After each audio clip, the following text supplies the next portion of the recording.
Hi guys, welcome back to the Fight Podcast with Sharir Richmond. Hello, how are you, Jan? And with me, Jan. Hi, how are you? Oh, good. It's nice to have you back. Nice to be back. Today, we're talking about coaching.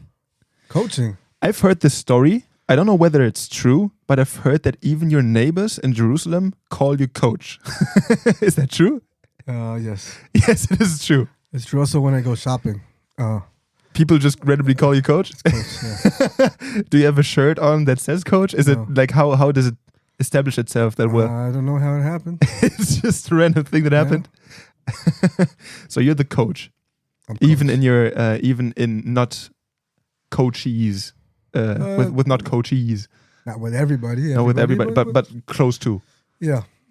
So you land in random places in Europe. They call you coach. It's on your certificate. But I think it's important for a lot of people to.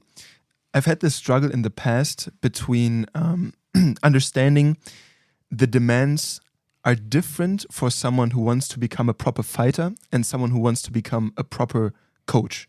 And I think there's a lot of difference between the two.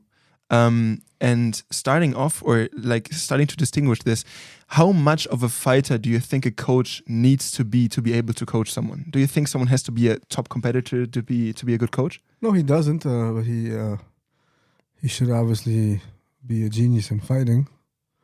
You know, the coach doesn't have to be the best fighter on the mat. Sometimes he's also older. Mm-hmm. But I know a lot of great fighters who can't teach anything to anybody. You know, so it's totally different. Two different things. Coaching and fighting is not the same thing. Mm-hmm. I've heard a friend of mine say that he's a trainer as well. He trains a different thing.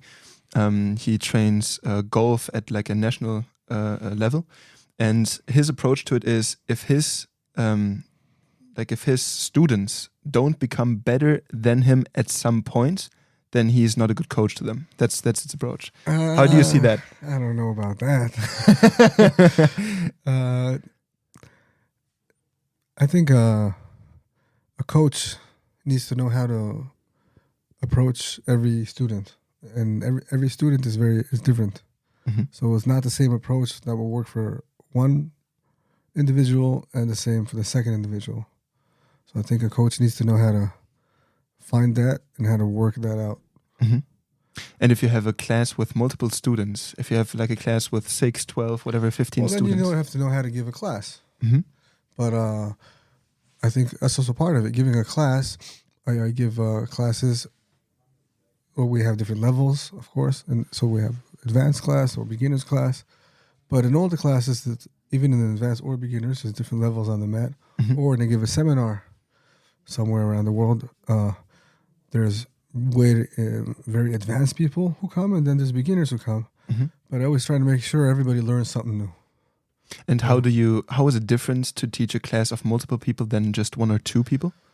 Like how do you approach it differently if you have multiple people there? By it's the way you teach it, the way you explain the technique, the dynamic of the class, the speed, the tips you give. Mm-hmm.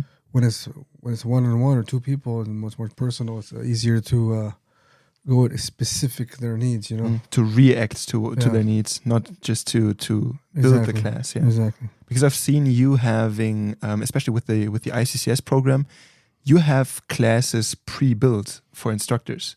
Like if you want to, if that was the type of, if you're not sure how to give a class, you have these very big folders with pre-planned classes. Timetables, yeah. And timetables. And so these are classes where you're not really reacting to the needs of the students. Well, you have them pre-built. No, it's not about that. Look, you have a timetable, okay, from, let's say, new student to 6 months to 1 year. Where do you want him to be? And according to that, you build the classes. That's one thing. But how to teach it, how to deliver it to each specific person, that's coaching. Mm-hmm. I'm not talking about the topic or okay, he needs to know how to throw a jab cross, whatever, footwork, ground stuff. Okay, that's the timetable. That's what I expect him to be in 6 months from now. Mm-hmm. How, and then there's, okay, class number 1, class number 2, but how to actually teach it, that the student will actually understand it. That's coaching. So you said earlier that the coach doesn't have to be the best fighter on the mat, but then you said he can also be an old guy. So the way that I understand it, you're like, I okay, said sometimes he's an old guy. or sometimes Yeah, it doesn't mean yeah. he has to be. Okay, sure. Yeah. But so your approach is he doesn't have to be in top shape, but he should understand fighting the best. Oh, on the he mat. should be a genius at it for sure. But not only understand fighting. Yeah, it's one thing to understand fighting. That what makes a good fighter. Mhm. But understand how to give that knowledge to someone else, and how to build someone else, not you, but how to build someone else to make him a great fighter, him or her. So, like, you don't see this a lot in, let's say, in MMA, but you see it a lot in Krav or self-defense programs, and I think it's so ridiculous. You have these people who make seminars, and all they do is show how cool they could do their moves, like gun disarming. I mean, it has a lot of views on YouTube or whatnot. You know, look at this, how do. And first of all, their moves are total bullshit. You know, of course. But second of all, I mean, a guy's paying a seminar for what? To see how cool you are. What did he learn at the end? He got a picture with you, maybe for Facebook. Why should he or she pay for it? Yeah, for the picture at the end, probably. But they didn't learn anything, and maybe because they can't teach anything. You know. But that's not the point. The point is not to show what I could do.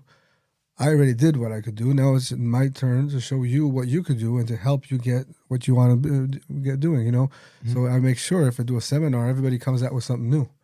And with experience, okay, you have different levels on the mat. But if you walk around the mat and you actually care about what's going on around you, and you have experience coaching, you'll see the difference in the level really quickly.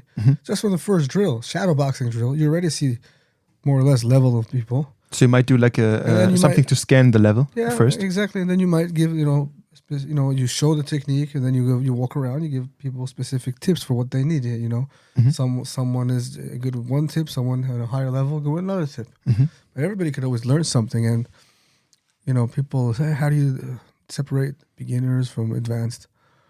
Well, everybody needs to work the basics all the time. If you're advanced or if you're a beginner, you have to work the basics all the time because the basics, fundamentals never change, and that's the most important part of all fighting. That's what makes them fundamentals and basics. Exactly, and I tell people sometimes, you know, how do you know when you did enough of the fundamentals and you can move on to something like more advanced? You say, how do you know?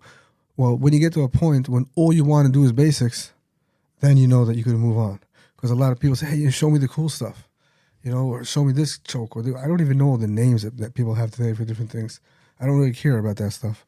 Say, listen, dude, you don't even know how to put your body weight on a person correctly. You don't even know how to transition without the person escaping. What do you want to do these crazy moves for? Because you saw it on YouTube, and I think that's one of the problems with bad coaching. Is, you know, hey, let me show you this cool move because I know this cool move.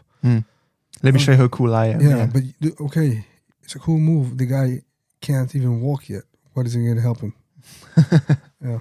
So if you have this issue, you have different levels, you take something to a class where you think it's appropriate to teach this, and you learn or you notice, okay, this is above the level. How do you approach now? First of all, you have different levels, but okay, take a combination like I don't know, 1, 2, 3 jab cross hook. You could do that from level 0 until a person who's doing it for 20 years already, and they can still learn something new. They can still learn something new with the rhythm, with the levels, with the distance. It doesn't matter. So there's always something, you know, to be learned, and a good fighter also knows that. Hey, I could learn something from anybody, and I could always learn something new. The point where it comes where you think you know it all, you're probably going to stop learning, and you're going to stay stuck where you are, or you're going to get worse. Because the truth is, there is no situation where you get stuck. You either get better or you're getting worse. That's how I see it. Okay, so you better be the one who's always making sure you're getting better. Why do you think someone gets worse at that point? Because a person is like a fruit. Once it's ripe, it's rotten. Okay. Yeah, it's very true. Because they stop sparring? Or? Because they stop, they think they know it all, and people around them are keeping training, getting better. If someone else is getting better and you're stuck where you are, you're getting worse compared to him. So that's getting worse right there. So always strive to get better in everything you do, especially fighting. So you said that these basics can still be reworked, especially with people who are further along. So you would say, okay, rather do basics than notice that you kind of overdid your estimation of the skill? You gotta be a genius at the basics. Mm-hmm. Simple equals genius in fighting. Not like crazy, amazing moves. Also, look at any fight. Yes, sometimes you see, crazy knockouts. Flying this, flying that. Whatever. You see that, but how many times you see that compared to just a normal domination of a fight or a normal knockout? Mm-hmm. Because people are working the basics over and over and over again. So yeah, you could throw a jab. I could throw a jab. It's not the same jab. You could throw an armbar. I could do an armbar. Let's say, or this guy can do an armbar. It's not the same armbar. I mean, it looks the same, but it's not the feeling. It's the timing. I don't know anything about music, but I assume he plays Beethoven. He plays Beethoven. It's not the same, right? Mm-hmm. There's a difference. It's the same exact thing. The confidence, the security, everything, the experience. Mm-hmm. It's the feeling. When are you good enough to take a submission? When you know it or when you feel it? You can't think about it because exactly. then you take too long. You don't have to think about it, right? Mm-hmm. Same thing when do you know that you're good enough with distance management and sparring or striking? When you don't have to think about it. It just happens because you can manage the distance. Mm-hmm. And it could only happen, you can only manage the distance when you work the basics over and over and over again, because you know what, that's a basic thing. And do that under pressure as well, yeah. Exactly. So there's always something to learn at every level all the time. Mm-hmm. So your idea is to drill a lot of these things, but the important thing now is, as a coach, you have to do the thing that you have been doing automatically. You have to think about it to teach it. What's your approach to breaking this down? How to teach? No, I mean, if you said, okay, I have this idea of distance management, I know exactly at which distance I'm in a hot zone, I can fight here, I have to keep here, this is secure, this is not. You do this automatically, but at some point now you start to teach people this. And now you have to think about these things because you have to teach them. You have to break them down. Right. How do you approach breaking these things down? First of all, I call it breaking it down to baby babble.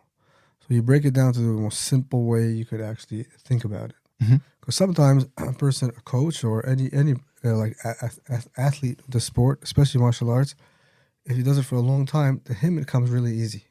Mm-hmm. So he understands how it works, but the fact that you understand how it works doesn't mean that someone else understands how it works. So you can say, yo, do this, do that. Okay, let's go. 3, 2, 1, boom, move. Mm-hmm. Probably if you have 30 people in the class, 20 understood, 10 didn't. Mm-hmm. So, but if you break it down to as many baby babble, that's why I call it, because there's as many details as possible. There's no room for interpretation. There's no room for mistakes. So let's say, okay, I'll give you an example from right now in this room. Okay, so you're standing next to me and there's a water bottle, right? Mm-hmm. I could tell you, hey, Jan, pass me the water bottle. Okay, you could understand that. I could say, Jan, look to your right, you'll see a water bottle. Reach out with your right hand, pick up the water bottle.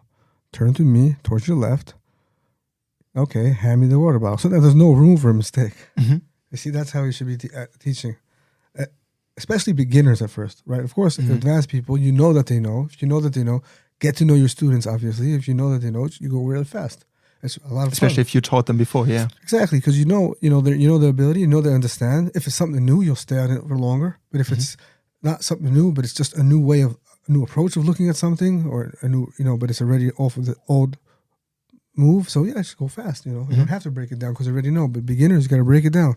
Mm-hmm. And another thing is, a lot of people, especially beginners, because they don't know you yet, or if you're in a big seminar and you come and you're like, oh, this guy, he's come from another country, he's whatever, famous, they'll embarrass to ask you questions, mm-hmm.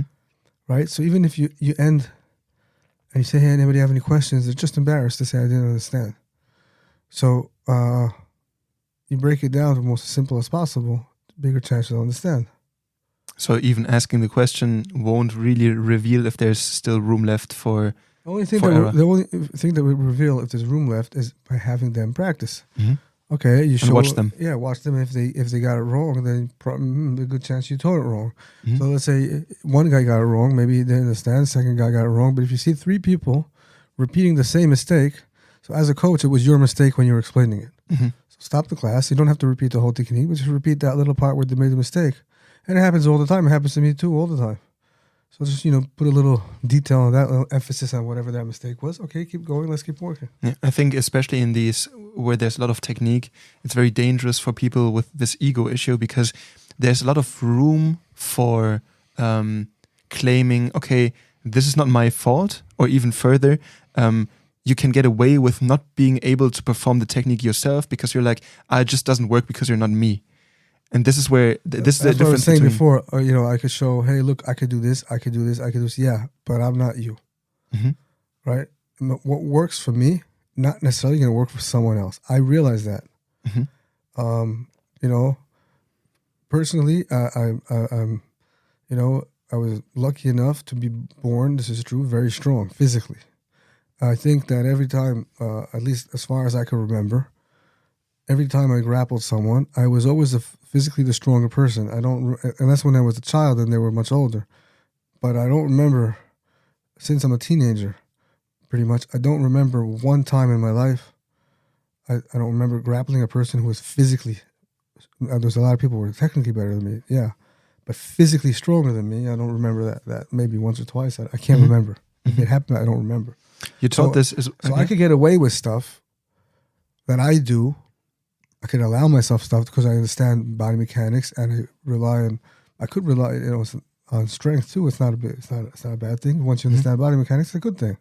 It's a tool that I could use, but it's not something I have to teach someone else because that works for me, doesn't work. So what do you want to show? How cool you are, how strong you are? That's not what they're there for. If you're teaching someone who weighs less than you, who doesn't have that physical strength, okay, what do you have? You have speed, you have flexibility, let's work over that. Of course, you try to get everybody stronger, everybody more flexible, everyone more fast on their own level of what they could do.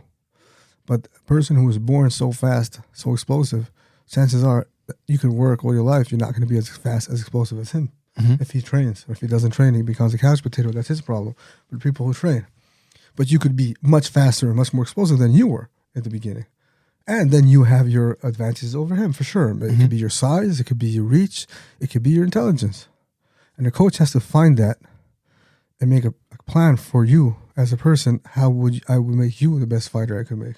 We talked about this in one of the last episodes, that you said that your fighters, even though they're technically very good, it's still something where you have a lot of emphasis on making them strong opponents. So even if there's like not a lag in technique, but if there's if they're on the same level, they still have the strength for them, which is in combination with aggression, which just turns the tides. So this is something you talked about, where you're like, you lay a lot of emphasis on being strong for a fight because it's an important thing. But it's not the only strategic element. Not the only thing at all, but as another tool, I'm a very big believer in strength. And it proves itself over and over again. Yeah. And people say, you're using too much strength. What are you going to do about it? Well, what are you going to do? This is a fight now. Eh? You beat me, but you were using strength. So I still won. Use your technique. You can use both. Yeah. What is? I mean, when I see someone who's advanced, if someone's really wild and he's a beginner, and then an advanced guy says, "Man, you're so wild," you could give that to him as like, "Hey, listen, man, do this. I'll try to make you better." But you beat me because you're strong. I mean, come on. What are you joking? I thought you were a professional. So what if I'm strong? So I think physical strength is a great thing. Not enough, only that, but it could be another tool. And again, just like someone's born fast, someone could be born really strong. So maybe he has that advantage over you, but you should be the strongest you could be. That's my emphasis on my students. I'm not like, let's be, world's strongest man. But no, whatever you were born with, use to the 100% potential. So be as strong as you could be for your size, for whoever you are. Not as strong as I could be or as strong as anybody else, but just as strong. If you're going to be as strong as you could be, you're automatically stronger than average. That's what I try to do with him. I think there's one big exception to this thing, which is sparring, because that's something, especially with beginners, when they have a lot of strength, be it on the ground, be it boxing. Sometimes, especially with grappling, the issue is that people don't really know how to behave on the ground, and they might do uncontrolled things with a lot of strength. So you slow them down and say, listen, you're being wild, understandably, maybe you don't know anything. Let me show you. And then you correct them. But you're not doing that from a point of weakness, you're doing it from a point of strength. Listen, I felt you're really strong, you're really wild, I still beat you. You know how I beat you? ABC. But if you just get upset for losing because you guys are using strength, come on. What if it wasn't in the street? You're gonna say, "Oh, he's strong. I couldn't use my technique." Well, if your technique is not working against a very strong man, then your technique ain't good. Yeah, I'm just thinking about boxing, for instance, where if you go full force, especially in the beginning, it's dangerous. So you don't be stupid. Hmm. Don't be stupid. Don't try to kill your training partner. Don't try to take his head off with the punch. Why are you doing? Why are you doing that? And also, you said that I have to call you out on this. You said, okay, I have to be very, or simplicity is genius here. One thing that you often say, especially with grappling or with wrestling, you say you have to be able to flow. And with flowing comes a lot of knowledge about body mechanics and different techniques, because otherwise you can't flow. So how would you approach this whole thing? Because you can't, of course, you do a lot of top position training, like how do I keep the position rather than submissions? But how would you teach someone to flow in these over time? It's still simple. There's no contradiction.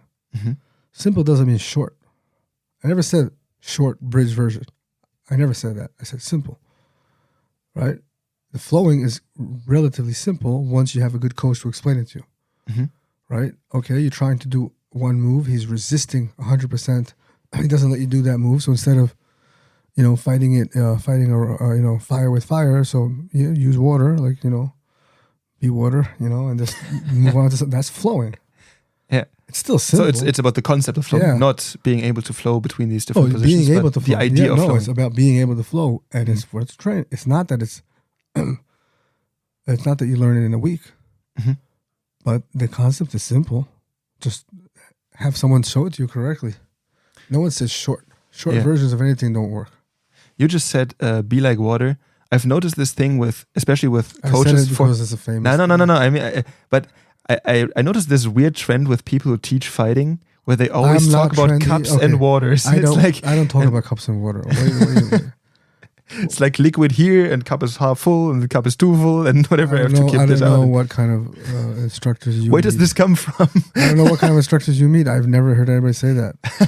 Really, I never. Never? Be like a cup of water. What are you? No, talking not about? be like a cup of water, but especially with like training, they're like, okay. I never heard. But if the cup is already full, we have to. If anybody of you listening ever heard that, please. Please write in the note. I think he's hearing things.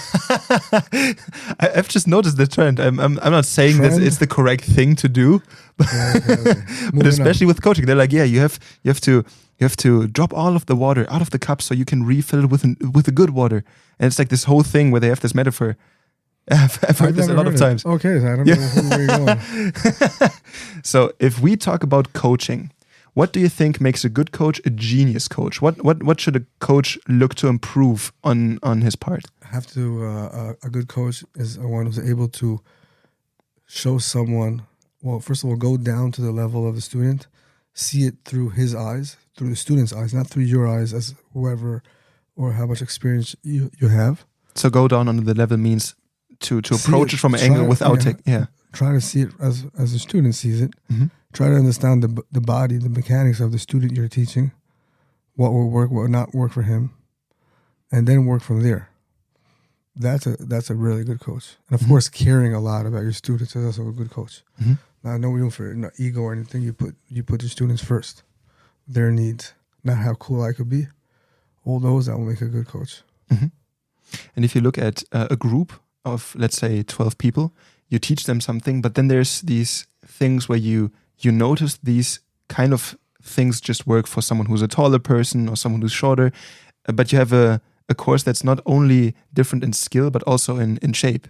And how do you approach these things? Do you just teach them one-on-one these things? Or? Simply because the basic stuff, that's what you got. You keep on doing the basics. The basic stuff are, everybody has to know. Mm-hmm. Everybody has to know, distance, footwork, rolling, right? Slipping, ducking, all the punches, whatever, the positions on the ground, positions on stand-up in the clinch. That everybody needs to know. Because that's the basic stuff. And then it's the more individual part is, here, what out of this tools that everybody knows, what works best for you. Mm-hmm. Okay, you're tall, so, dodging will work better for you, right? You're stocky and short, hey, you're get in there, get on those legs, get that double leg, we use your body weight, that works better for you. So you show them everything, but then you tell them this is better for you. Yeah, exactly. Mm-hmm. But it's not like, listen, you don't have to do this because you're tall. That's total nonsense. Mm-hmm. First of all, everybody should know everything. And second of all, You have to know it because you have to fight against people who do use this stuff. Mm-hmm. So yeah. So understanding it is, as you said, it's the first part. It's intelligence. You need it to be able to defend against it. For sure. Mm-hmm. And also with let's say you're not, or something you do a lot with boxing, for instance, is you have these drills. You have these like pad drills. You have combinations you strike. But if you have a group of people, how do you approach fight strategy? Because there's certain things you can't do. Again, the same thing. A fight strategy for a group of people is the basic stuff, the fighting principles that never change. Never change.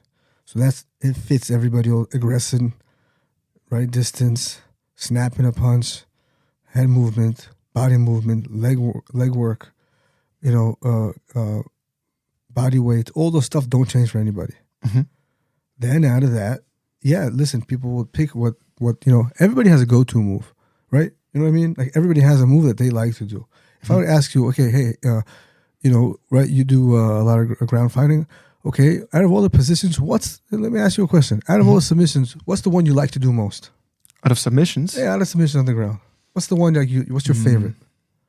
I think either getting the back, like rear naked chokes. Those are pretty good. Okay, so you like getting the back. That's your go-to thing, right? So you love it and you're good at it. You get the back, but it doesn't mean you don't know anything else. Mm-hmm. Right, but that's how it works. So it's the same with boxing. You appreciate this punch, but you should be able to do everything. Of course. Mm-hmm. But there's certain things that don't really make sense for certain fighters, right? So you just tell them, okay, we're gonna train this as the group, but might make sense also down the road because you're tall, right? Mm-hmm. Who is to say you're not gonna fight a guy your height? You're only the last tall person left in the world. You're going to tell me. Yeah. So, you know what? When you spar, most of the guys here are shorter than you. So you use your jab more, you can control the distance easier, and then it's good for you because you're getting used to working with people who go to the body and then come over the top because you're tall, right? Mm-hmm. But then what happens is 6 months from now, you want to compete and there's a guy your height and you never worked that because you don't need to, she's going to knock you out. Mm-hmm. So you have to work everything all the time. Who's to say you're the tallest or the strongest or the shortest? There's always someone who is at least your height, at least your strength. Mm-hmm. Always. Mm-hmm. You said that you still spar. Yeah. Do you spar with your students? Of course. Why not? How frequently do you do that? We spar every day. So they're pretty used to...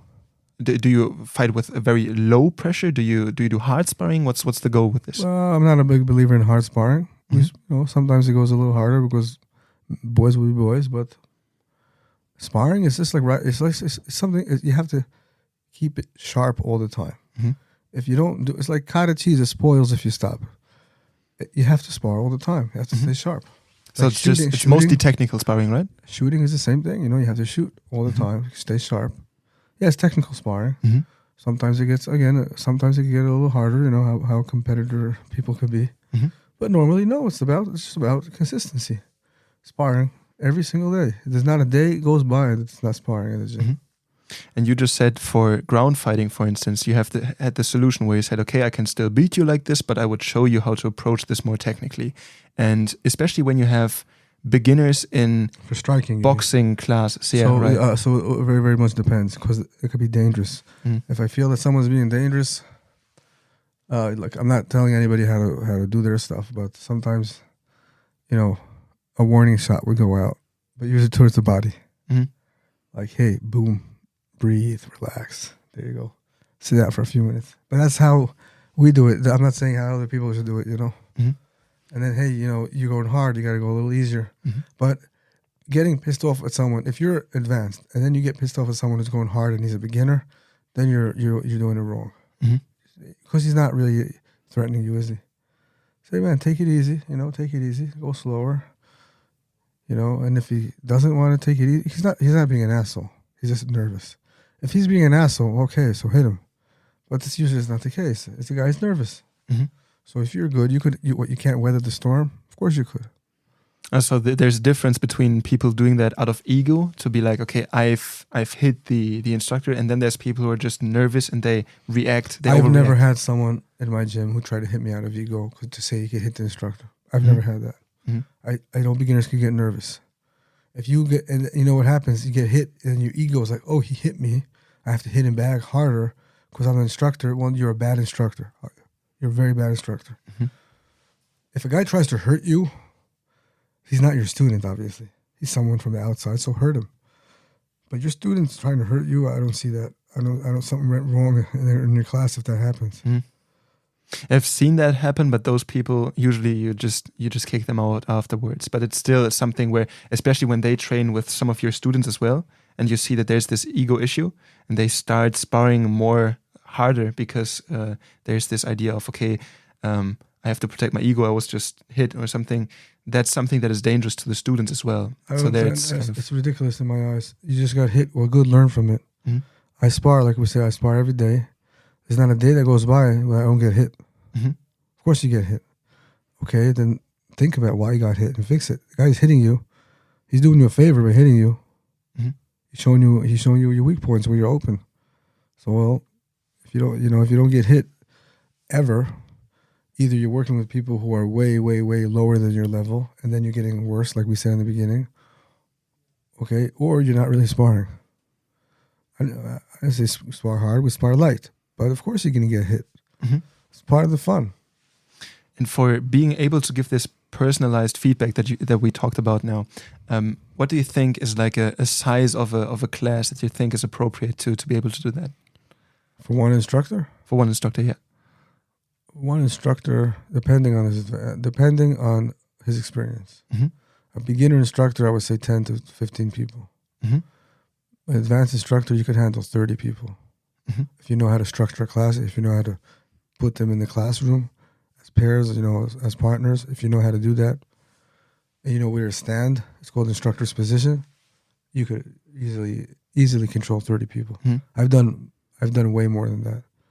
I've done 50, 60 people in classes too. I've seen you talk about this, especially with the instructor courses, where you talk about instructor's position. Could you talk about like what is it? Why do you think it's important, and how do you keep focusing on it? Something, you have to teach it in an instructor course. It's part of the tools. You can't give an instructor only technique, right? I mean, it's how to teach. That's what he's there for. Mm-hmm. If someone comes to an instructor course, I would like to believe that he already has the technique, and that's what he's doing in the course. Mm-hmm.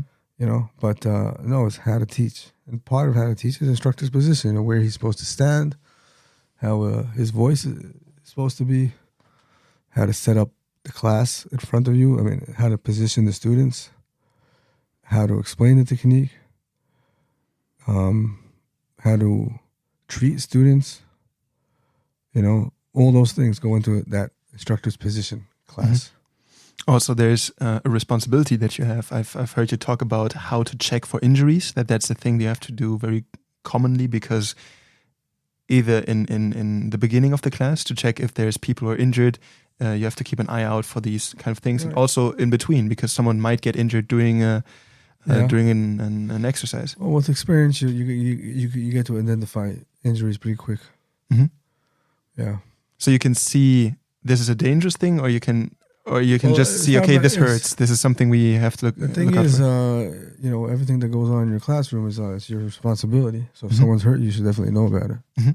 Doesn't mean he has to stop training. In most cases, okay, it hurts. What big deal? Keep going. Mm-hmm. But maybe he's really injured.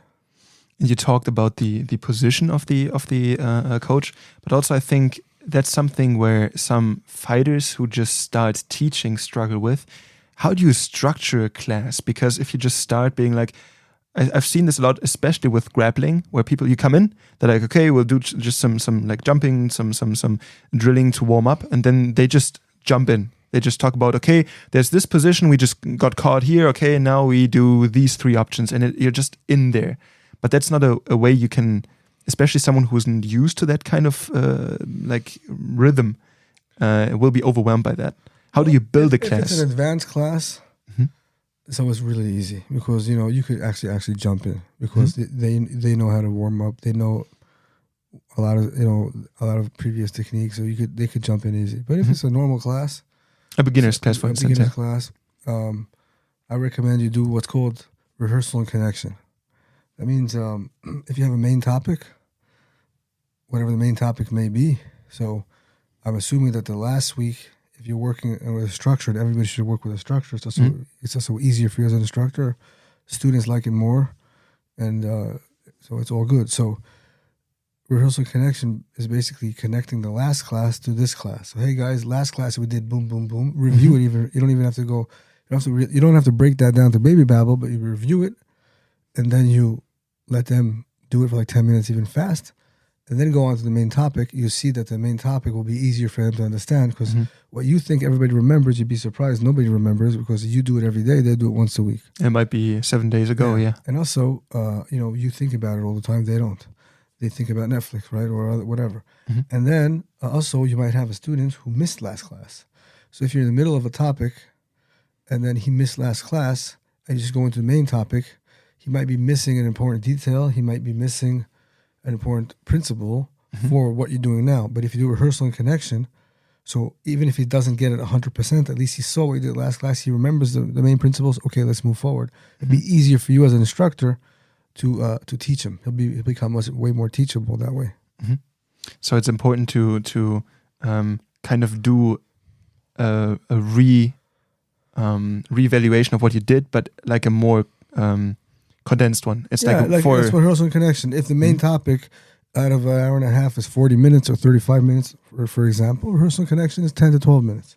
But at least, hey, this is what we did last time. Remember the principles? Remember what we did? Let's do it really quick again, a few minutes.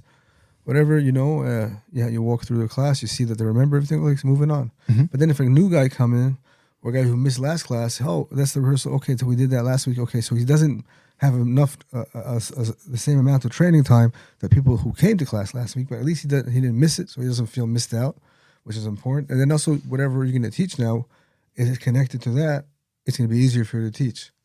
If you say your course this week has to build upon what you did last week, for instance, then this means, do you divide your classes into this is grappling, this is resting, this is striking? Because if you do striking, it can't really build up on the grappling of last week. Back in my gym, we divide it according to days. We do. So Tuesday might be grappling day, for instance. Why else it's actually stand-up day, but yeah. Oh, I'm sorry, I didn't want to fuck it up. But yeah, you divide it by days, so someone who was there on Tuesday can look forward to And it's the same topic. I mean, look, training is 5-6 days a week, right? Let's say. So if it's Sunday is stand-up day, and Monday is ground day, and Tuesday is stand-up day, I do the same thing that I did on Sunday and Tuesday. Or very, very similar, at least the same topic. So it's so that way students will actually learn something and get better. If you do one thing and then you only touch it again, who knows when they forgot. They don't, you got to build the foundations, fundamentals, and that's how you do it. By going over and over again. It could be the same exact technique, but from another angle. Or another entry, rhythm, for instance. Another entry, it's going to be a whole new interesting class. And the students will love it and love you for it. Because you go into the same technique, so you get like this rehearsal and connection, you get more grooved in. You get to know these techniques better, but you also get more approaches to it. So it's a completely new thing, but still you rehearse the thing. And I think that's important because, as you said, or as we said earlier, if you have to think about it, it's not going to work. Exactly. Especially against an opponent on your level. I don't believe there's a boring topic in fighting and martial arts. At least that not I have seen. But there's a boring instructor, that's for sure. If the instructor, the coach knows how to teach, he really likes what he does, and he does it with enthusiasm, and he believes in what he does, it's interesting to listen to him. I think that every topic in the world, if you actually have a lot of passion for it, talk to someone about any topic that he loves and he has passion, he makes it interesting. Even if it's like something really boring, because you're just like, wow, this guy has passion for it. It makes it interesting. But if you're like, okay, so even if you told me the most interesting thing in the world, people automatically stop listening to you because you're boring. If that person is a little charismatic, because I've seen people, especially in university, talk about stuff they were passionate about. I didn't get it, but yeah, I get the approach. I don't remember that from my Harvard days. The medical school Harvard days. Whatever. No, I think it's important to have a passion for it, because if you just do it for the money, or if it's just a job, if it's a chore, then it doesn't feel. People notice when you're not interested in the session you're giving. People notice and they become less motivated to do it. Exactly. Do you how many classes do you give on a normal day? Me personally, or you personally? Oh, it changes. I don't know, quite a lot. Yeah. So you keep this motivation up for like 5 classes or something? I keep it up forever and ever. And it's not only about motivation. I'm not always motivated. I always have discipline. Mm-hmm. And I always take my students seriously. So any class I teach, I always have a goal. The goal never changes. I want the class to be the best class I ever gave in my life. Even if it's 2 people or 50 people, it don't matter. I say to myself, this is going to be the best class I ever gave in my life. And it's not always the best class I ever gave in my life, obviously. But that's the intention. But if that's the intention, your classes will always be good. Mm-hmm. Have you ever had this thing where if you give the same topic, but you give a different approach to it, and there's new people in that class, like you have this one entry to like a leg lock, and then a couple of days you do a different one. Do you explain, or do you do the rehearsal and connect and remind them this is how we did it before?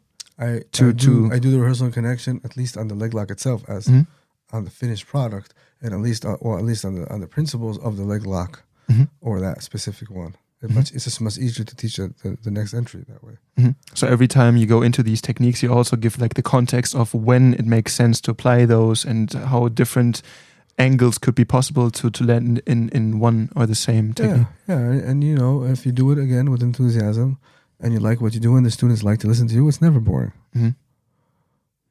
Okay. Mm-hmm. Are there more things you would recommend trainers to refrain from? Are there some more points you want to throw out there? I'm just saying, man, you gotta love what you do. You gotta love what you do. You gotta love your students.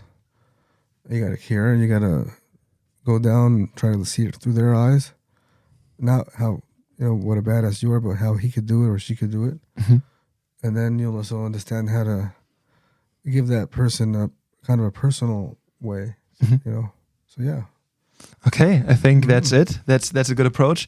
Thank you. Let's wrap this up. Sharir, thank you for coming today. Thank you for having me. And see or hear you guys next time. Bye-bye.